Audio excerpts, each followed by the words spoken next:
The way society works, we're led to believe that when we're single, we're lonely or miserable. I've actually quite found the opposite. I am making the most of this time. I was in a relationship for 13 years before, and now is my time to just spend time with myself for the first time, and it's so cool.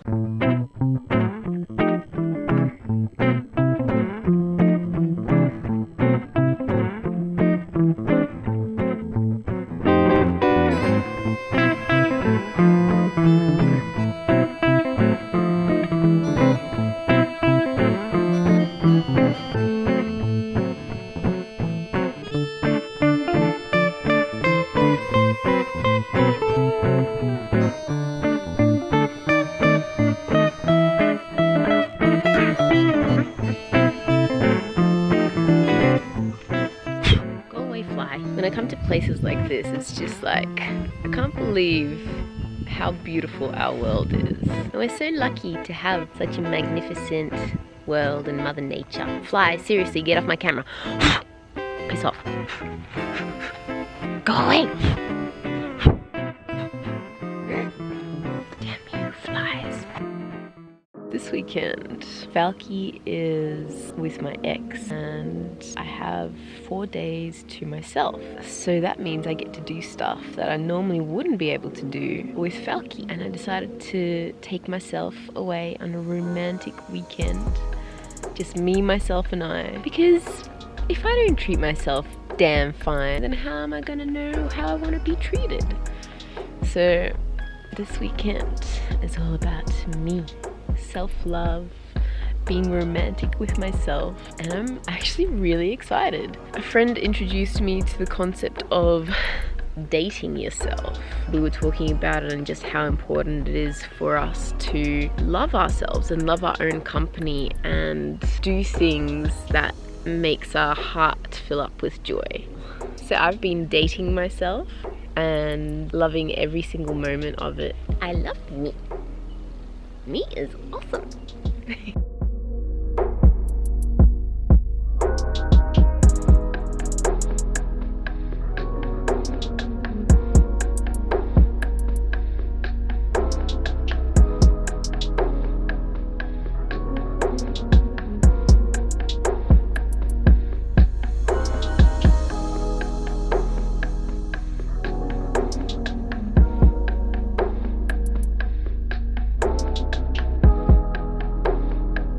The story is that me and my ex were together for 13 years. At one stage we broke up for a year because I found out he was having an affair with one of his best friends.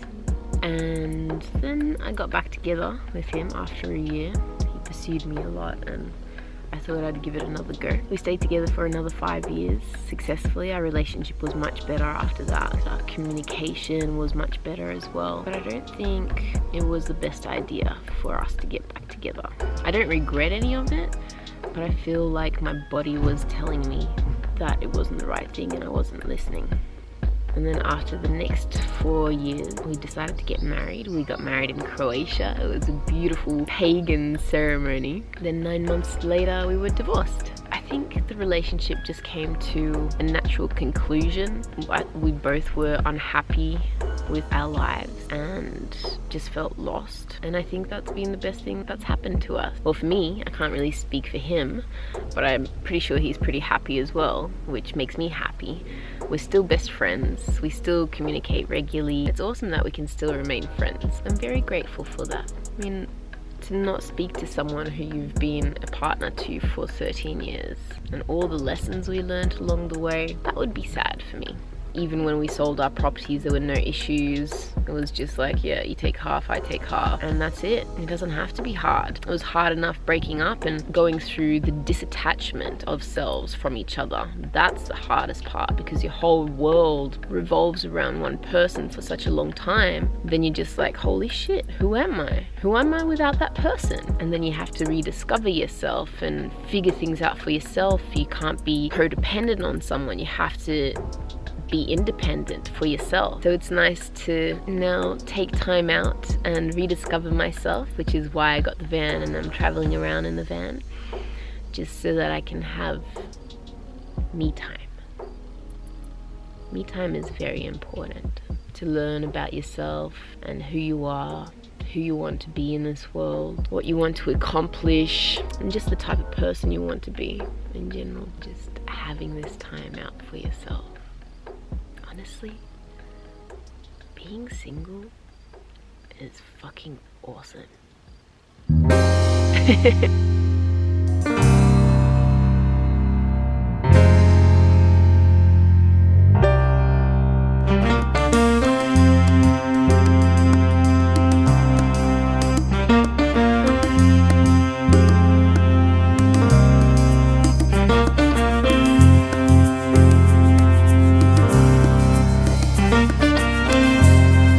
When we do romantic things with partners, it's so that we can build a connection with them, build more rapport, feel close to them. Essentially, when you're dating yourself, the goal is to do the same. I want to build more of a connection with myself. I want to get in touch with myself. I want to understand myself and build that rapport with myself, build that trust with myself, creating a connection with my mind, body, and my soul.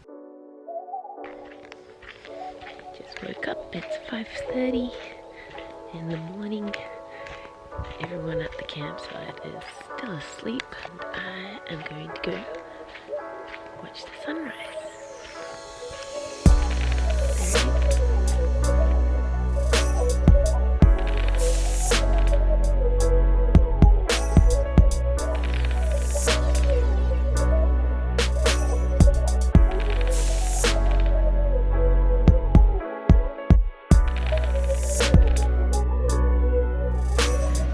I'm on a hike in the Grand Canyon in the Blue Mountains in New South Wales, and I'm just feeling really happy right now.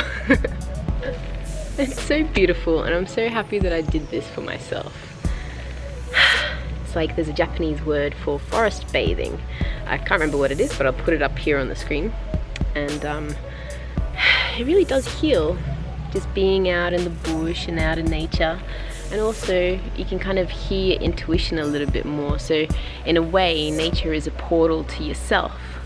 Isn't that amazing? It's just wonderful. Yay.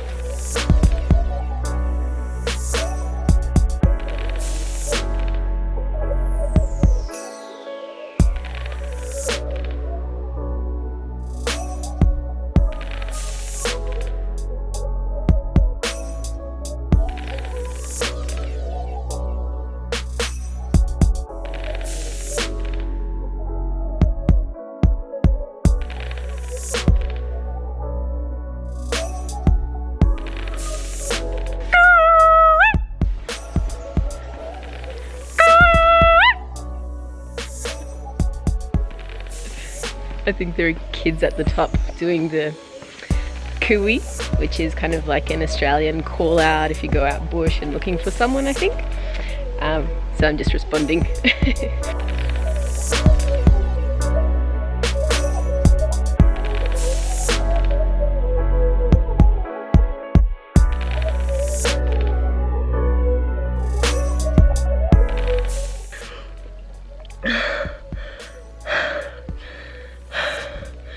Problem with canyons is that they're a canyon, which means steep way down and steep way back up. In this case, it means a lot of stairs. Millions of stairs. I can do this. I can do this. I can do this. Just thought about it. But I think a good way of looking at it, at ourselves, is our mind, body, and soul. We're a team. We're a team. So we all need to work together to live an incredible life, do what we need to do as a team. That's why it's important to look after the team, make sure everyone's needs are met, everyone is healthy, the training has been done, because we're a team that get us through this life. And if not everyone is happy, then there's a problem. So everyone needs to be happy. Needs to be looked after, of the mind, body and soul. And then that's when you win at the game of life. Ooh, whoa, don't fall off that cliff, girl. Thank you, body, for saving us on that one. Mind and soul are grateful for that.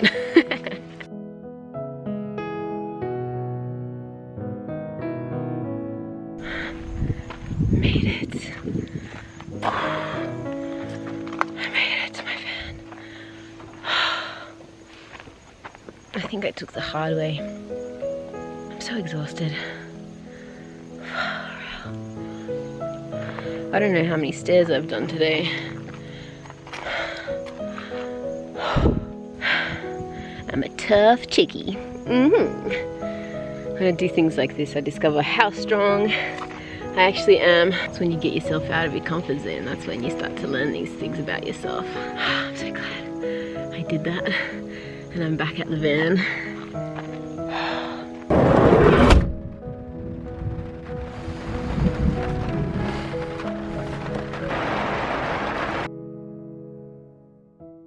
I went into an antique store, and the first thing I saw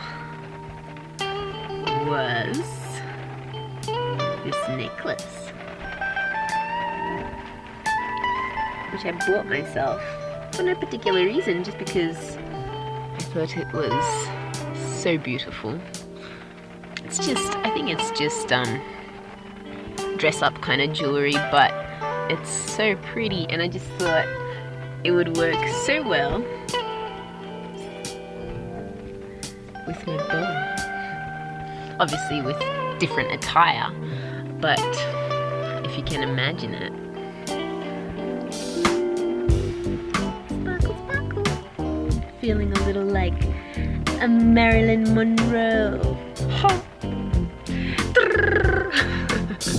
Things I do in my van when I'm by myself. When I buy myself stuff now, it's because I really, really love them. It's funny because I was talking to some other van people today at the swimming hole, and we were talking about living in the van and how awesome it is that we've just not attached to things anymore. Like, we just don't have so much stuff. When you move into a van, you become a minimalist essentially, but the things that we do have are either things that we really, really love or that are very functional and very useful that we use all the time. And I just really, really love this. And you know what? There may not be anywhere that I ever wear it, but this just makes me happy to see it on me, because I feel like I deserve to, I don't know, get a little glamorous sometimes. Even in my van, in a campsite, and sometimes certain things will just make you happy.